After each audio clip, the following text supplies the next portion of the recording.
दोस्तों, क्रोध यानी अग्नि। दोस्तों, जैसे अग्नि कभी अकेला नहीं जलती, वो जितना जलती है उतना ही दूसरों को भी जलाती है, या फिर यूं कहें तो खुद भी जलती है, दूसरों को भी जलाती है और अपने तपिश से बहुतों को सताती भी है। ठीक वैसे ही क्रोध भी परिभाषित होता है।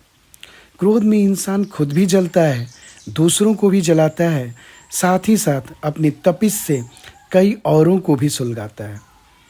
दोस्तों, क्रोध का मुख्य कारण उम्मीद, दूसरों से उम्मीद, यानी कि हम जैसा चाहते हैं या हमने जैसा दूसरों से उम्मीदें पाल रखी हैं, ठीक वैसा ही किसी दूसरे से परिणाम का नहीं आना, या फिर ठीक वैसा ही उसके बर्ताव का नहीं होना। दोस्तों, अगर सही मायने में देखें तो क्रोध हमारा एक अज्ञात शत्रु भी है, जो अज्ञात तब तक रहता है जब तक वो हमारा कुछ क्षति नहीं कर देता। दोस्तों, क्रोध हमें अकेला कर देता है, बिल्कुल अलग थलग, या यूं कहें तो क्रोध हमारे मस्तिष्क का चीरहरण कर देता है। हम विवेकहीन हो जाते हैं। दूसरी तरफ क्रोध का पहला प्रहार हमारे रिश्तों पे ही आता है, और रिश्तों के बगैर इंसान अकेला ही होता है ना मेरे दोस्त। दोस्तों, क्रोध एक क्षण है।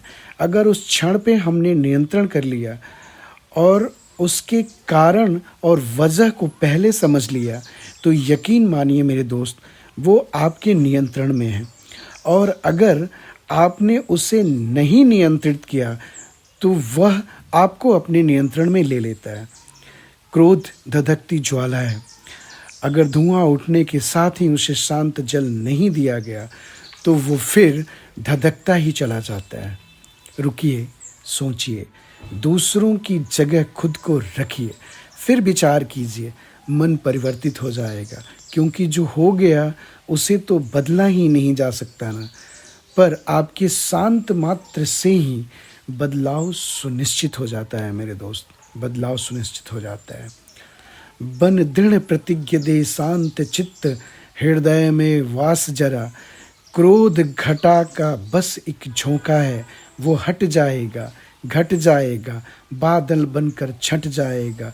खुद में कर विश्वास जरा, तो खुद में कर विश्वास जरा।